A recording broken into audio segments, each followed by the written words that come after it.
Morning. Hi, Stefan. Hey, hi. Romi, good to see you. Good to see you in 2026.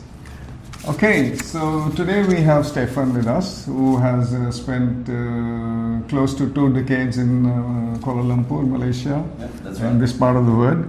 And he has seen the whole transportation industry evolve from inside, because he has been their eyes and ears and the mouthpiece through his magazine. So what we would like to know from him is that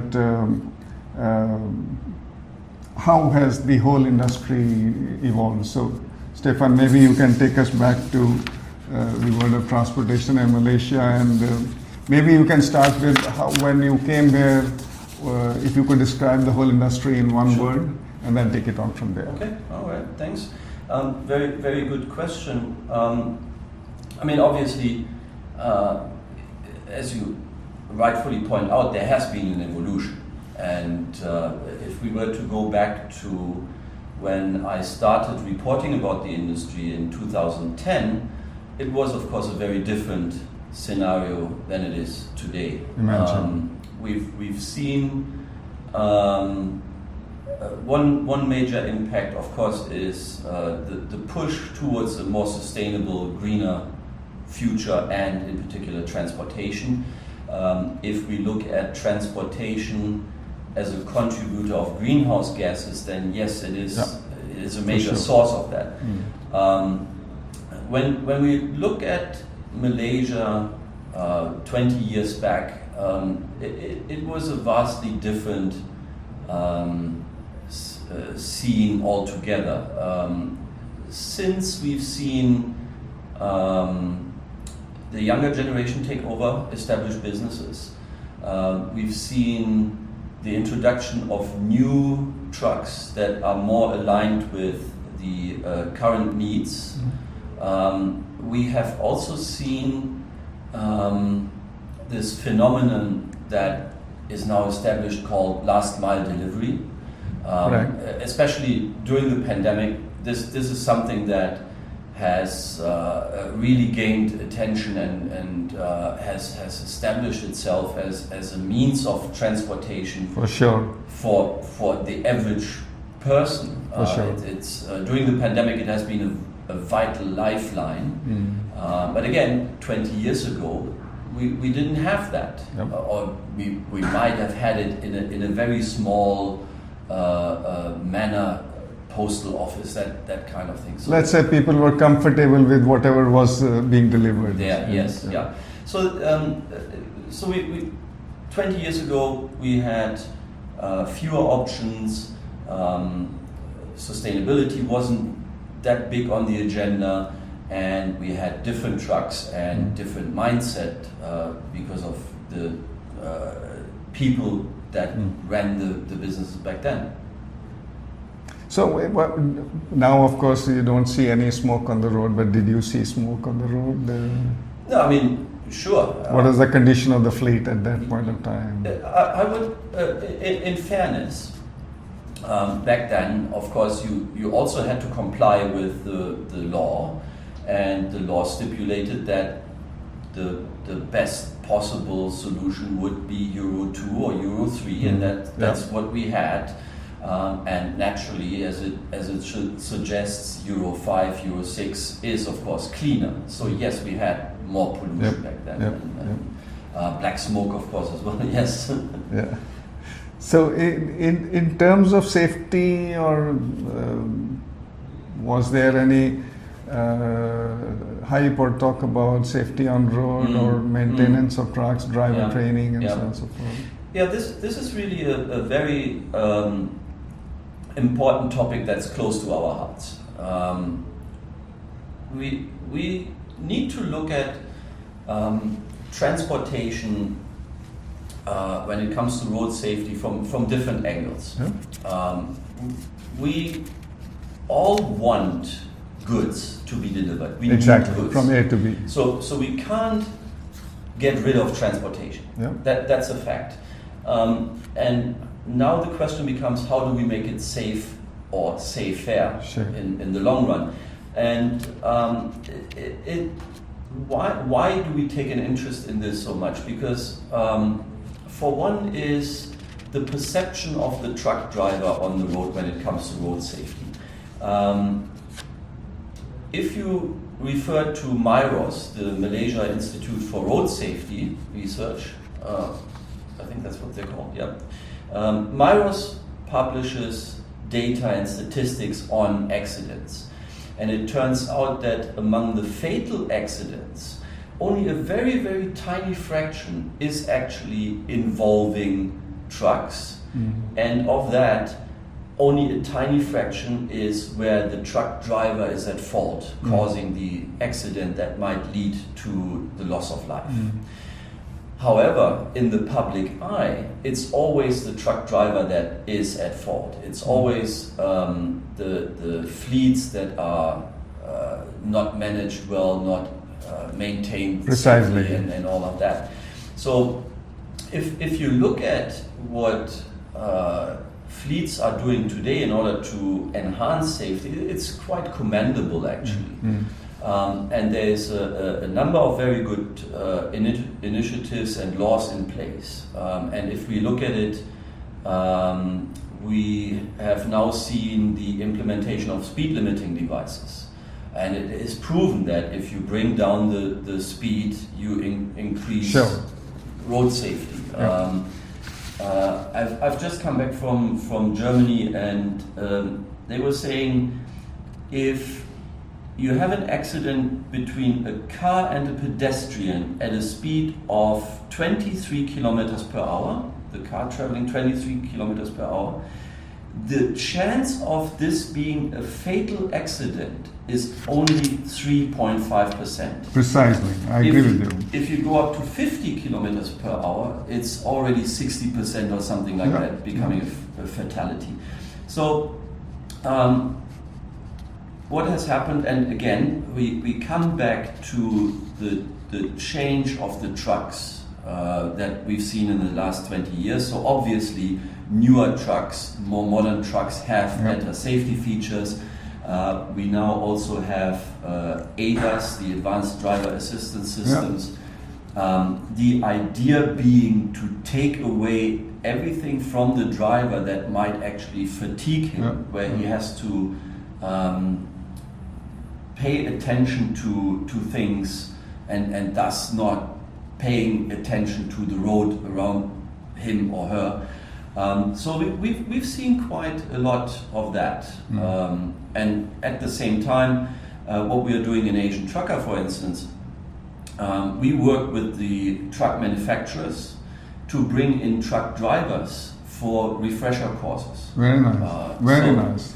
If you have safety features, that's good, but you need to know how to actually use them. Precisely. And time again, it has been shown that people just forget, they become less aware of what they have at their disposal in terms of functions in their vehicle. So you need to every now and then remind them of it. It's like the grass, the lawn, your green lawn. Yeah. Okay. You can make a green lawn, but if you don't water it, you don't take out the weeds, it will become brown. And then those patches of brown are the driver habits. And if you don't remove those raw patches, brown patches, then maybe you have to replace the whole lawn. Right? So it's the same thing. I agree with you. So you interestingly, you talked about two things: the maintenance of the vehicle, contributing to also road accident, and the driver part of it. So we will talk about that further down the line in this interview. But maybe just I want you to highlight one more thing, that you see the driver, in my view, I come from Volvo background, having served there for 22 years in different parts of the world. And we used to always believe that there are two people very important in transportation. The driver from the customer side and the technician from the dealer side. So both are the people with the golden hands, we call them. They are the ones who are making money. We have been developing products which have more passive safety, like ADAS is an example which you talked about. But from the other angle, if you see from the driver's side, for him, the cabin is his office, right? That's so right, he yeah. sits in that office day in, day out, That's right. 8 hours a day, and probably 40 years in his life. But what's their self-esteem in Malaysia? Because I've seen that not many parts of the world, and especially Asia, that they don't look after their drivers in a good Yeah, way. yeah. Because drivers are probably the least paid. So what's your reflection on that? Yeah. Again, another good question and talking point. Now, I believe that in order to be talking about something, you have to know what you're talking about. Sure. So I have been on one trip, on one occasion, on a truck going all the way from KLIA here in Malaysia, in Sepang, all the way to Laos. Okay. As a passenger in a truck with a team of 2 drivers, Okay. seeing how they basically move goods across borders. Cross-border. This road network would eventually go all the way up to Beijing, but for my leg, we did Malaysia to Laos. Now, what people may not realize is that driving a truck is actually a very, very demanding task. It is. You have 40 tons of cargo, you have this big vehicle with all its limitations, you've got blind spots, even with the best brakes, the braking behavior is different from a car or sports car for that matter. So the dynamics are different, and very quickly will you realize that it is demanding because it is a very, tedious job, I would say. If you can imagine, you're going from Johor to Penang and back every day. Yeah, exactly. You're on the same road every day doing the exact same thing. Yet About you have to be 1,500 kilometers maybe Yeah. to and fro. Yeah. Yeah. And you have to be alert all the time, because if something happens, then, as I mentioned earlier, that is when accidents really become fatal. Exactly. And because of your dynamics. We've generally, globally, with the exception of some countries, truck drivers or commercial vehicle drivers generally don't enjoy a very good reputation. It's not a profession. Over here in Malaysia, you have to have a driving license. Yes, That's all. that's it. Whereas in Europe, in Germany, for instance, every 5 years you have to go for a refresher course. You have to renew your license. Almost 40 hours of training Yeah, after correct, 5 years. Yeah. Correct. And you have to do that with a certified training provider, and it's being Precisely. validated and all of that. So it's not a profession, and I have to admit that oftentimes the truck drivers themselves don't help the matter either by not dressing properly, by behaving bad on the road. Not all, of course, but it's always the ones. It's always the one bad apple that people Sure. see. And the other thing I would say, an issue that impacts that as a third item, though, is that there is no career progression. Correct. If you look at it, I would think that One assignment throughout 40 that's years. it. If you're a young You're person a driver. starting out, You're a senior driver. You're a senior driver. You're a Correct, driver. yes. There is, I point out PKT. They have a smart driver program, which has been not only by us but many others talked about. They take fresh grads, degree holders, and they put them through driving school and pay for a driving license. Okay. And they then have From scratch, you mean? from scratch. Okay. And they then have to drive a truck for 2 years before they then enter warehouse management. And so you address a number of issues. One, if you're then in the warehouse, you know how the transportation side of things works. No one can tell you some tall tales because you've been there, you've done the job. And the other thing is you then have that career progression and you're not stuck with that. And in this case, the company addresses the issue of driver shortage themselves by offering a program that really attracts people to go into this. Good, I understand. I think then the situation in Malaysia was more or less the same as far as the other part of Asia is concerned, that they are not so looked after. They don't help by their attitude, their dressing sense and whatever it is. And there is no certified refresher training program, which is also a gap. We will talk about these later. Yeah, so continuing from our discussion about the drivers and the vehicle, which are the two things important for transportation. So tell me, I'm sure there must have been a turning point where things moved from a normal pace to a bigger pace. What was the single turning point, or maybe more than one? I don't know. In the Malaysian transportation industry? I would say there were two such turning points. The first one I would mark pretty much at the same time when we started with the magazine Asian Trucker back then.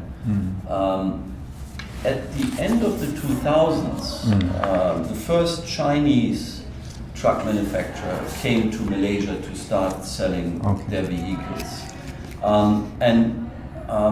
That was one brand that came.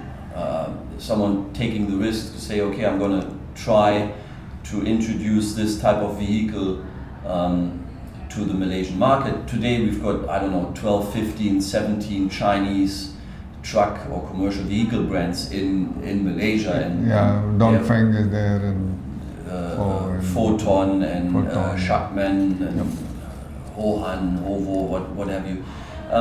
And they have since gained acceptance and following in some cases even. So that has of course shaken up the competitive landscape among the truck manufacturers. And so that would be the first turning point, if it were. And if we want to look at another one, I would say it happened last year. It was announced for the longest time that Malaysia would want to go from Euro 3 to Euro 4, or Euro 2 to Euro 4. And last year that finally happened. And noteworthy, MAN already in 2020 or 21 decided that they're going to leapfrog and go straight to Euro 5, and offer that as the only option that they have. So with that also came the fuel subsidies, the diesel subsidies. And I think these two pushes by the Malaysian government really, that was a huge impact to the industry, because now, first of all, people would have to move to a new technology. And whether or not you need AdBlue or not, that is just to make sure you have one more liquid on board. That is not really that much of an issue. But from that, I feel also stems a wider and deeper use of telematics and fleet management systems. Because now you're being given only a certain amount of fuel per vehicle, so you really need to manage this. And interestingly enough, I've got two magazines here. We've got this Asian buses here, Scania advertising that they've moved from paper to an app with the fleet management. And another one here is the Asian trucker with Petronas prominently displaying their smart pay fleet card. Again, fuel management. So these these two happenings, I think, have been the most impactful to the Malaysian transportation industry. Okay. Well, let's talk about the new technology and the better quality fuel a little later. Let's talk a little bit more about when you said the Chinese trucks have come. So the Chinese trucks, but is it like, okay, when the Chinese came, because in my understanding, because I have worked here since 2005 also, and predominantly it was the European brands which were ruling the market. That's Volvo, right. Yeah. Scania. So does it mean that now again the European trucks will be in demand, or is it the Chinese are able to give them a competition there as well? Yeah. And I'm specifically talking about the Yeah. the safety features, the active passive safety features, Yeah. and then the telematics and so on and so forth. And Yeah. then the connected trucks, because now Volvo is having vehicles where you can geolock in a particular area, so so geofencing and so on and so forth. This really is a complex question, Okay. because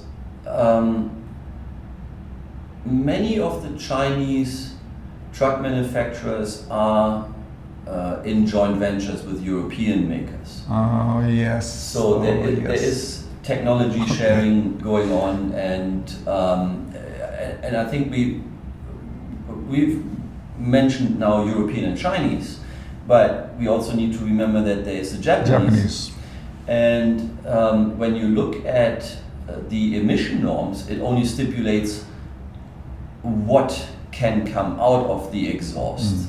But The other day we spoke about Volvo and Isuzu, yes, the strategic alliance. Correct, but it doesn't specify how that result is achieved. And the Japanese have different engine technology compared to the Europeans. Yeah. But at the end of the day, if you want to sell in a country that mandates Euro 4, 5, 6, you have to be compliant with it.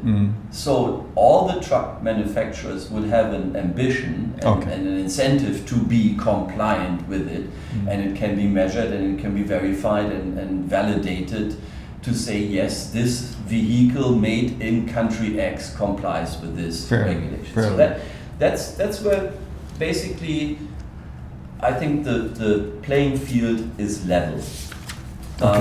And it now becomes complex when we look at the product that extends beyond the hardware.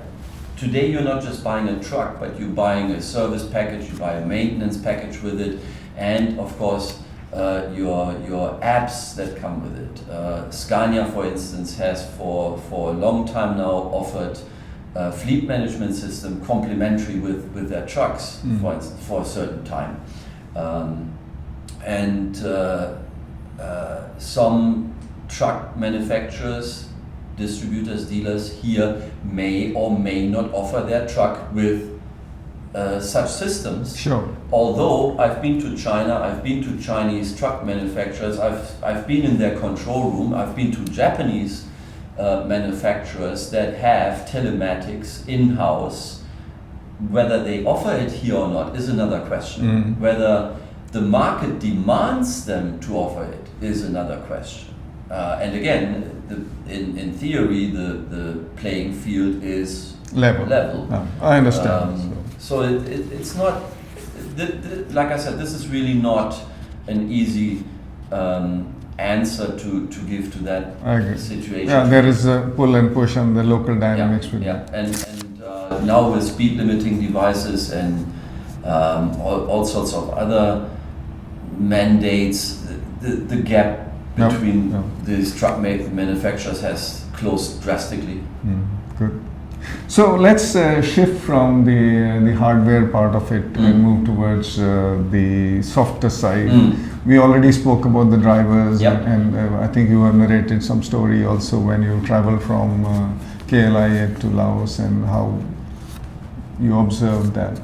But okay, drivers is very important, but then there are people who control these drivers, That's right, which yeah. you can call him a driver controller, you can call him a driver supervisor, you can call him a fleet manager.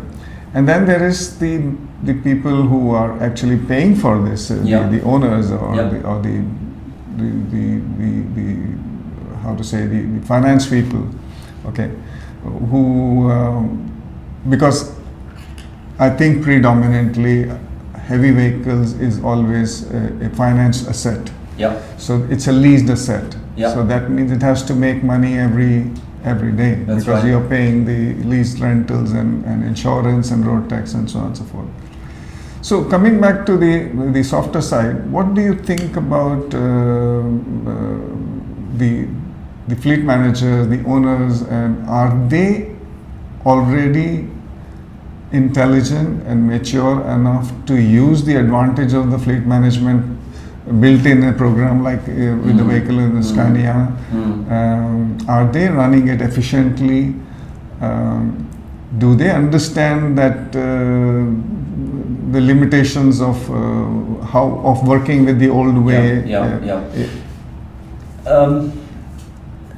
Are they intelligent enough? Anyone in business would always look at maximizing profit. Sure. I would say that is a true statement. That's universal, right? And so they, in looking for ways of improving the bottom line, fairly quickly they would come across these offerings that are out there. Whether or not they want to take it up, that's another question. And I think there's enough incentives. Again, I use Scania as an example because they have a program, a competition called A Good Company. It's a good driver and a good company that measures, in essence, the use of these tools in order to reduce emissions, right? And thus enhancing the bottom line. And there is cash being given or vouchers being given to these companies that win in this competition. Okay. And even, I would say, and even if you're not a winner with a voucher from the truck manufacturer, that you go through this and try to use modern technology to enhance your performance, that speaks for itself, and that will make the money. So yeah, and what we are doing, are people intelligent enough? The magazines that we produce serve as an information platform. Okay. This is where people can get this impetus, where they read about companies that have improved their bottom line, where we give case studies on how did company X manage to do this. Case in point, it's since been renamed, but at that time it was Nippon Express out in Balakong.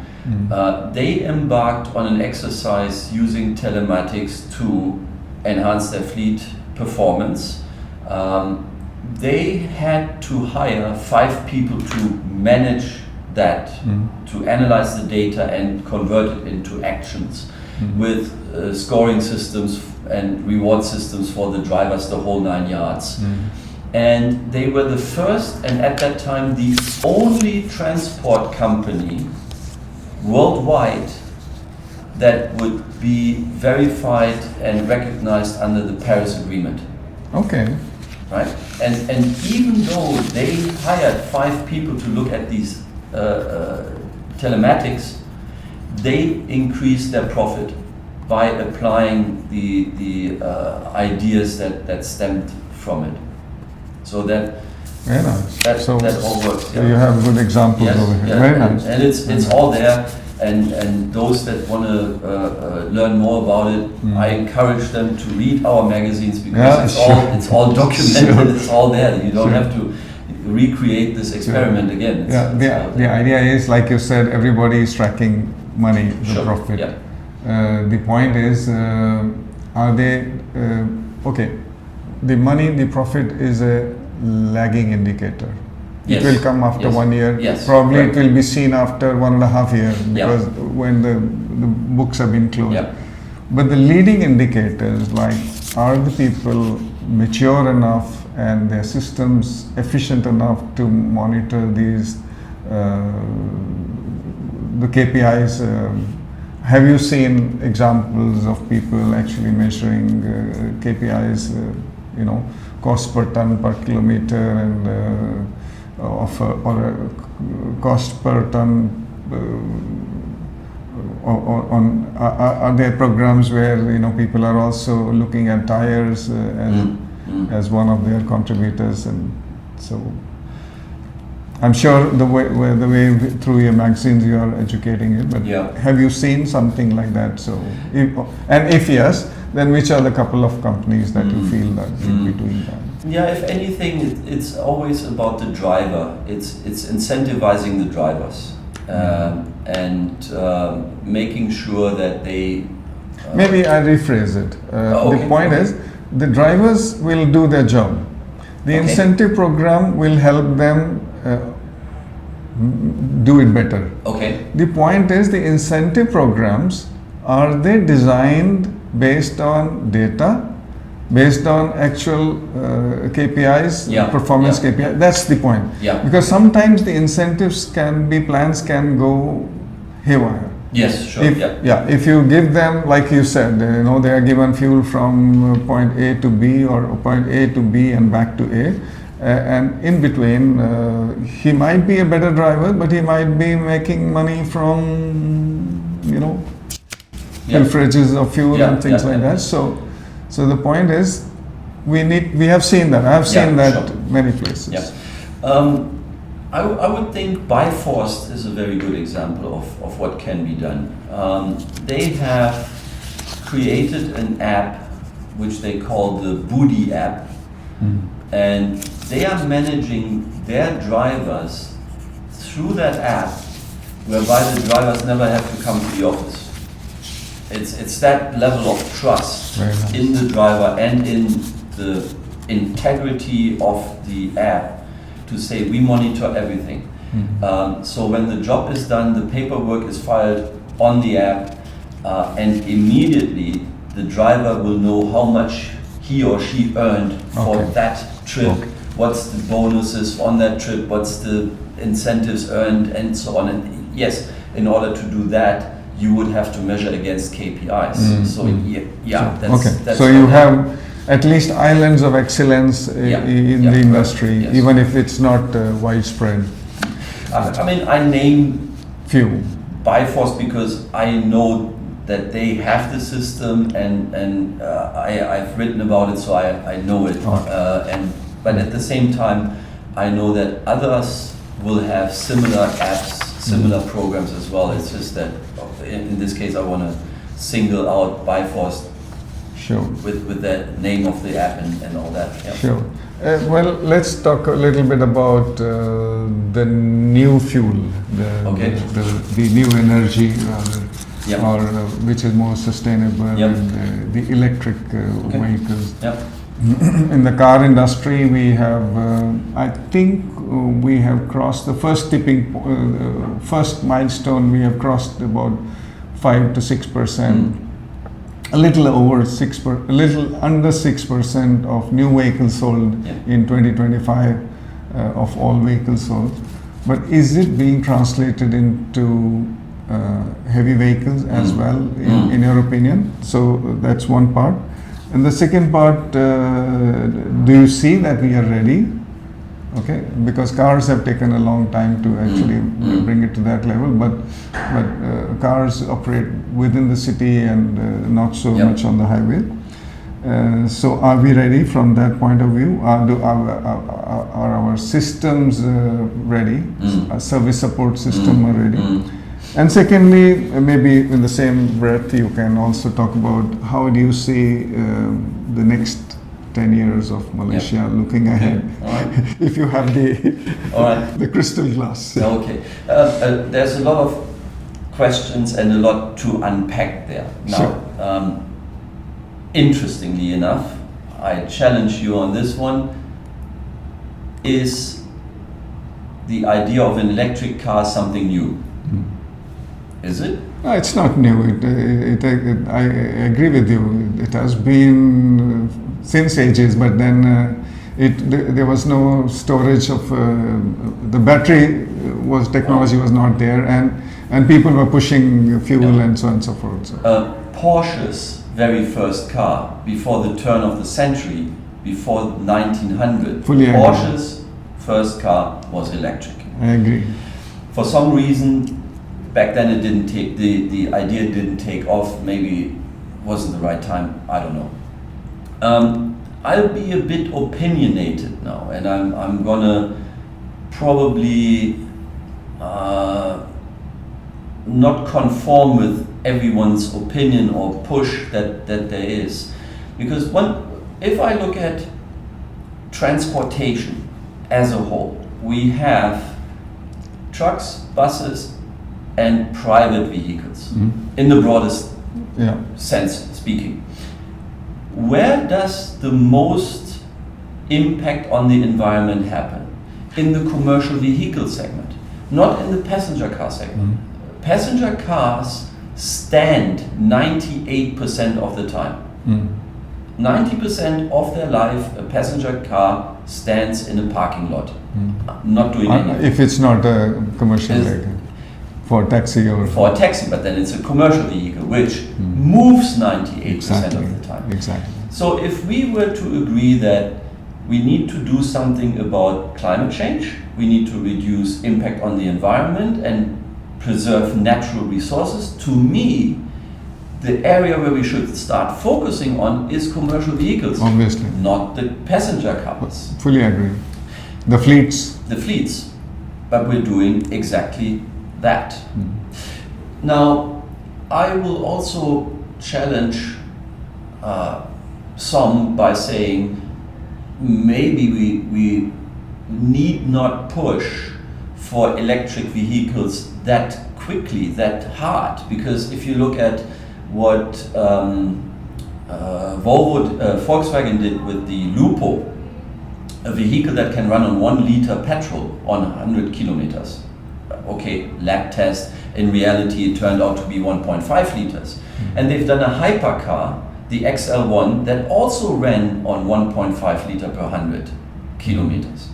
Now imagine if in a first step we were to say, why not we force car manufacturers to reduce fuel consumption? If your car takes 8 liters on a highway, you can no longer consume more than 3 or 4 liters. We halve the amount of fuel used.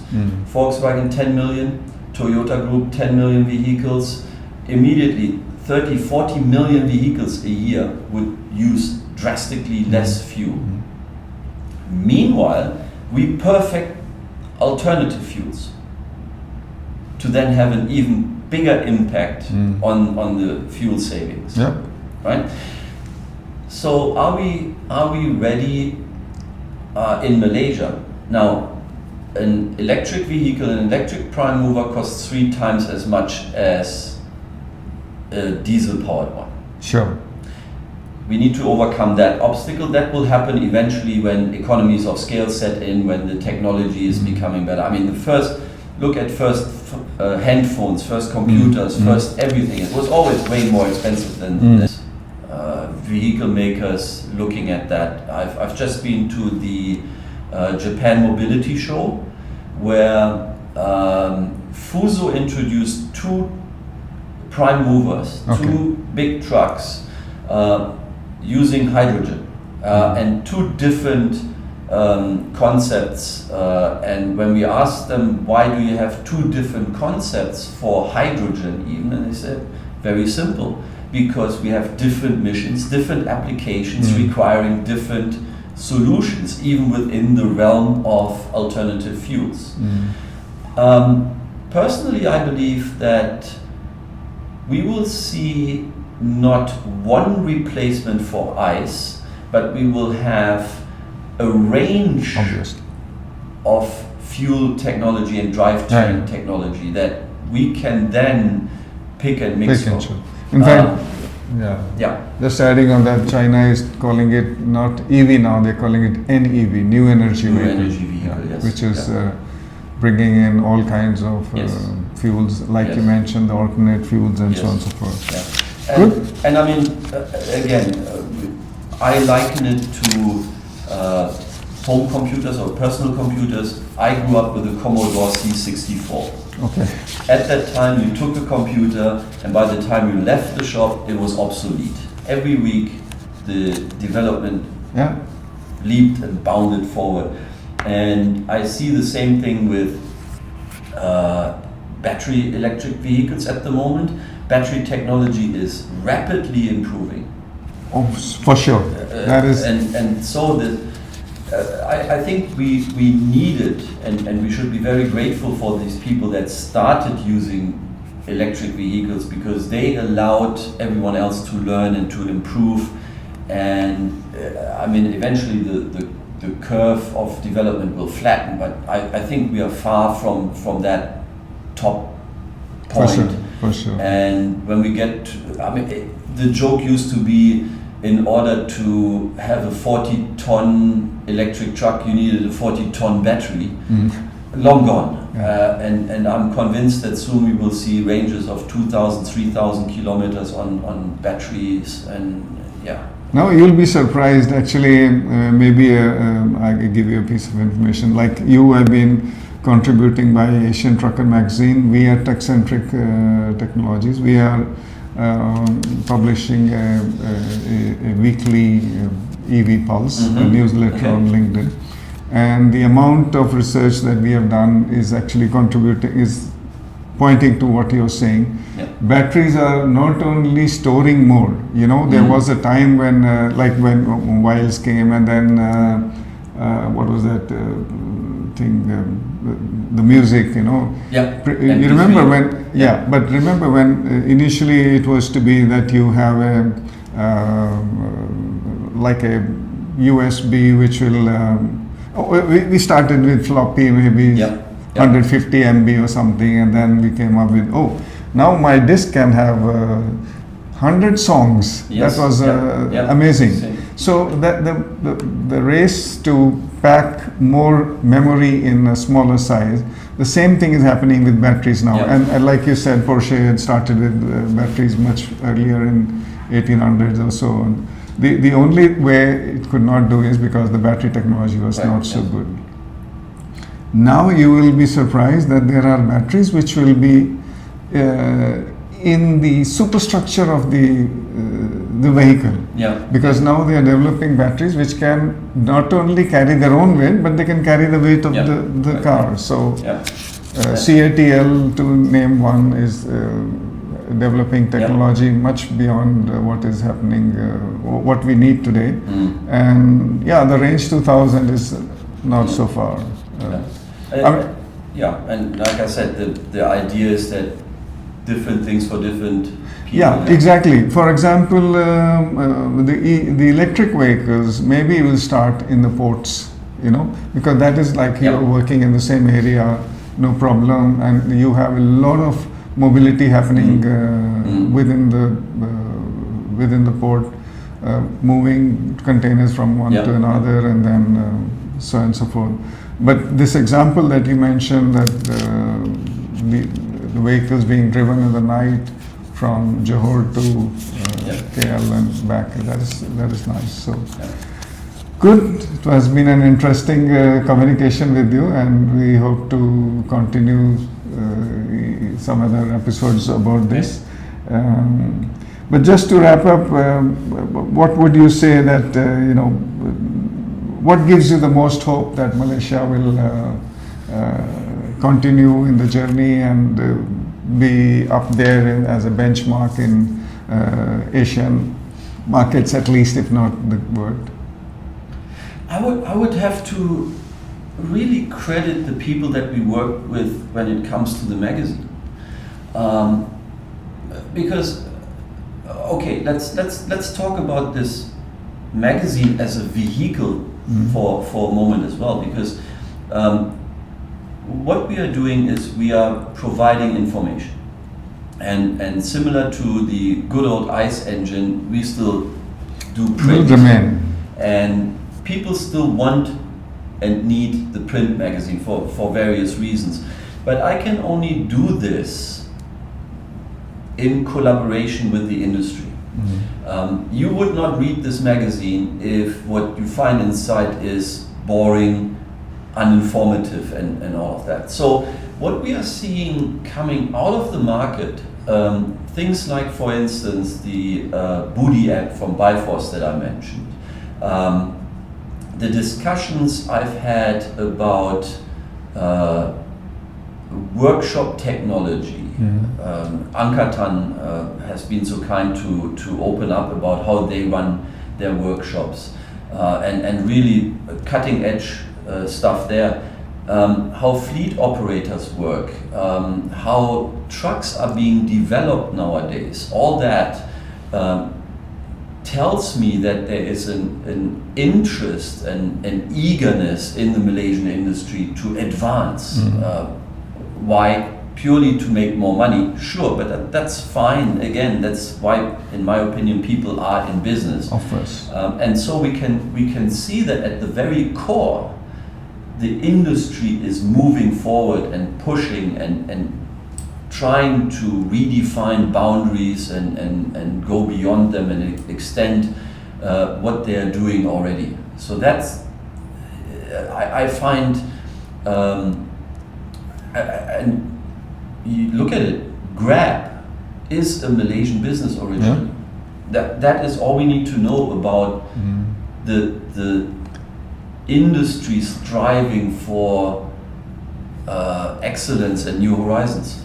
So that's where that is. No, good. I'm of the same opinion that, in fact, the reason I came back to Malaysia after having spent 10 years in Dubai is because I believe in Malaysia.